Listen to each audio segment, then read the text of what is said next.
Assalamualaikum warahmatullahi wabarakatuh. Di sini saya akan melanjutkan materi dari makalah kami, yaitu implementasi dalam pembelajaran filsafat. Seperti sebelumnya, seperti di zaman yang sudah kita ketahui ini, seperti saat ini, kehadiran filsafat sangat berpengaruh banyak terhadap perkembangan ilmu yang ada di muka bumi, yang dimana didukung dengan pesatnya teknologi yang ada akan membantu para cendekiawan mengembangkan ilmu yang mereka inginkan. Filsafat itu sendiri cabang filsafat yang mempelajari tentang perkembangan ilmu, proses perkembangan ilmu yang terus dikembangkan untuk meluaskan ilmu pengetahuan yang terus berkembang dengan baik dan memiliki manfaat dan banyak untuk perkembangan ilmu itu sendiri, dan memperkenalkan keilmuan untuk menguji metode keilmuan. Filsafat ilmu memiliki arti, hakikat, atau pengertian dasar. Filsafat ilmu berpengaruh dalam mengembangkan landasan filosofis dalam memahami konsep disiplin ilmu. Dalam mencari kebenaran ilmu, diperlukan dasar-dasar yang harus diterapkan, seperti kritis dengan begitu ilmu pengetahuan yang ada diperoleh akan bermanfaat, termasuk dalam generasi yang sekarang yang bisa melakukan perubahan baik dalam bidang ilmu yang harus dikembangkan. Mengembangkan ilmu pengetahuan dengan baik dan memberikan manfaat yang baik yang artinya kita dapat membantu generasi mendatang yang lebih baik pula.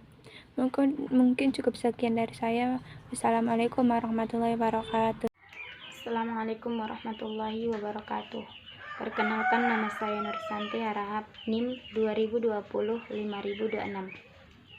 Di sini saya akan mencoba menjelaskan kembali bagaimana yang dikatakan implementasi pembelajaran. Nah, implementasi pembelajaran ini tertuang pada tahun 1985 yang menyebutkan bahwa pengertian dari implementasi pembelajaran ini ialah suatu pembelajaran ataupun suatu ajaran yang berproses, yang diletakkan dalam kegiatan praktek dan membahas tentang suatu ide atau program atau seperangkat aktivitas bagi orang-orang yang dalam mencapai suatu tujuan atau mengharapkan perubahan. Nah, dalam proses ini akan membawa perubahan jika adanya praktek. Dengan adanya praktek, sebagian dari kegiatan itu guru dengan siswa atau dosen dengan mahasiswanya akan lebih berpengaruh dan akan lebih paham, lebih nyaman, sehingga menimbulkan rasa cepat menangkap. Nah, dengan adanya praktek dalam suatu pembelajaran itu akan membawa kepada kegiatan yang praktis.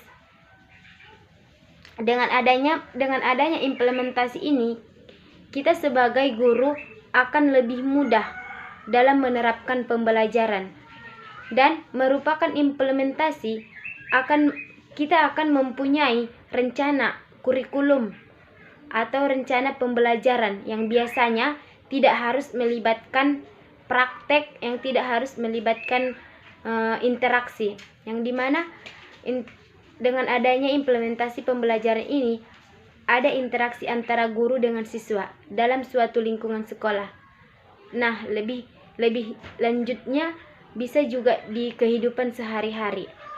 Mungkin cukup sekian. Assalamualaikum warahmatullahi wabarakatuh.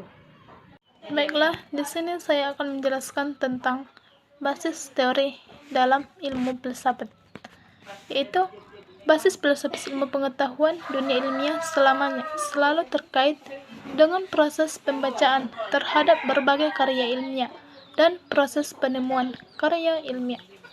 Membaca karya ilmiah dan bahkan membaca pada umumnya ternyata harus lebih dulu mengenali objek yang dibacanya. Masing-masing Karya ternyata memiliki pola pikir atau kerangkanya sendiri. Demikian juga jika bermaksud menghasilkan karya ilmiah seperti menganalisis fakta, mengungkapkan pemikiran, atau melakukan riset, menulis di majalah, koran, dan jurnal, perlu memetakan dari sudut pandang, makna, dan untuk memasukinya. Tentang hal ini, mengajak kita untuk melihat kerangka pikir di balik kerja ilmiah. Kerangka pikir di balik kerja ilmiah inilah yang disebut filsafat ilmu. Program Islamisasi ilmu Raji Al-Faring yang menekankan perombakan total atau keilmuan sosial Barat karena dianggap bersifat teosentris, yang mana langkah Islamisasi ilmu yang diberikan dan dikritiknya terhadap realitas pendidikan Islam juga merupakan sumbangan besar dan manfaat bagi perombakan sistem pendidikan. Islamisasi ilmu di bidang pendidikan, pemerintah melaksanakan pendidikan berkarakter pendidikan yang mana sesuai dengan Undang-Undang Nomor 20 Tahun 2003 tentang Sistem Pendidikan Nasional, yang mana pendidikan nasional ini bertujuan untuk berkembangnya potensi peserta didik agar menjadi manusia yang beriman dan bertakwa kepada Tuhan Yang Maha Esa, berakhlak mulia, sehat, berilmu, bercakap, kreatif, mandiri, dan menjadi warga negara yang demokratis serta bertanggung jawab. Al-Faruqi adalah salah satu seorang tokoh yang memiliki pemecahan masalah yang dihadapi umat Islam, yang mana gagasannya menjadi mengenai Islamisasi ilmu pengetahuan berarti mengislamkan ilmu pengetahuan modern dengan cara melakukan aktivasi keilmuan seperti perubahan. Sedangkan Unmati paradigma adalah persoalan-persoalan tentang umat yang ada, yang mana umat adalah masyarakat universal yang terdiri berbagai etnis atau komunitas, tetapi komitmennya terhadap Islam mengikat mereka pada tatanan sosial tertentu. Meskipun umat ini bersifat universal, akan tetapi akan munculnya asumsi-asumsi yang berbeda atau komunitas lain baik dalam komunitas muslim maupun yang lainnya, yang mana telah dijelaskan dalam Al-Quran, yang mana merupakan keanekaragaman dalam paradigma ini merupakan tanda kemajuan asalkan tidak melebihi dari karunia Tuhan Yang Maha Esa. Dan unmati paradigma ini dapat menyelesaikan persoalan antara umat yang berbeda-beda asumsi atau pendapat yang dipikirkan dalam kehidupan bermasyarakat. Dan pengilmuan Islam ini terlahir dari keprihatinan terhadap ilmu modern Barat yang melenceng dari semangat Renaissance yang pada mulanya bertujuan memanusiakan manusia, yang mana pengilmuan Islam juga bermaksud merespon gagasan Islamisasi ilmu yang dipandang sebagai sebuah tekstualisasi, yakni menjadikan ilmu Barat selaras atau beriringan dengan agama Islam.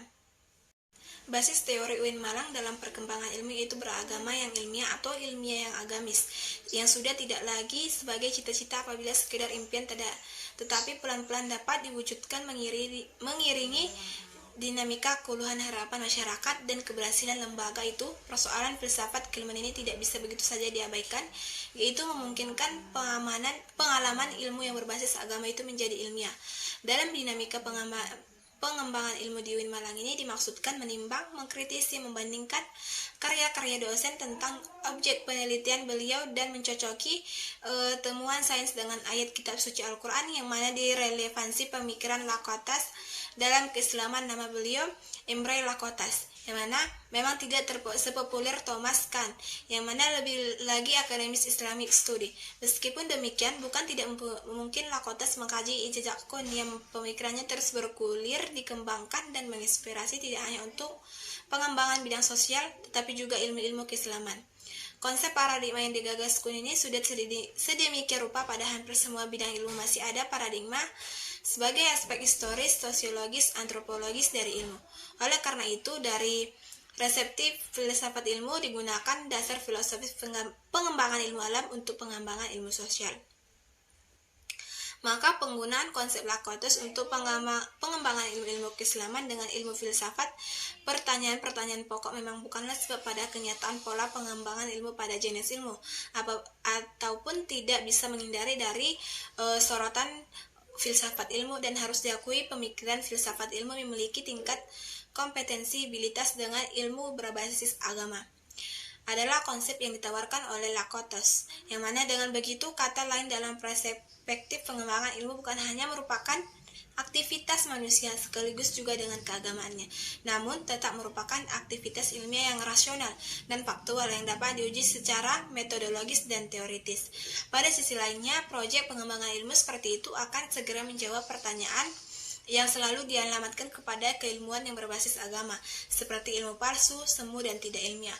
Meskipun pada posisinya tidak akan pernah menafsirkan adanya kesadaran intersubjektivitas tradisi dan budaya ilmiah, dalam basis teori, metode, dan pembelajaran di UIN Malang ini, jadi kesimpulannya, perkembangan ilmu keislaman adalah keterkaitan dengan ilmu filsafat, tetapi karakter dari ilmu pengetahuan Islam ini sudah pasti tertuju pada Al-Quran dan hadis, sedangkan ilmu kefilsafatan banyak tertuju pada pemikir-pemikir atau filosofi dari teori-teori barat. Baik, di sini saya akan menjelaskan tentang bagaimana menjalankan fungsinya metodologi menggunakan cara dan dibuktikan kebenarannya adalah dengan metode ilmiah. Menurut Jujun S. Surya Sumantri, jadi metodologi ilmiah ini merupakan pengkajian dari pelaturan-pelaturan yang terdapat dalam metode ilmiah. Metode ini secara filsafati termasuk dalam apa yang dinamakan epistemologi. Epistemologi ini merupakan pembahasan mengenai bagaimana kita mendapatkan pengetahuan, apakah sumber-sumber pengetahuan, apakah hakikat atau jangkauan dari ruang lingkup pengetahuan, apakah manusia memungkinkan untuk mendapatkan pengetahuan, sampai tahap mana pengetahuan yang mungkin untuk ditangkap manusia. Dari sini dapat kita ketahui bahwa metode ilmiah merupakan bagian dari metodologi ilmiah, bahwa filsafat ilmu dan metodologi penelitian mempunyai kedudukan yang sama dalam cabang filsafat, yaitu masuk dalam golongan epistemologi.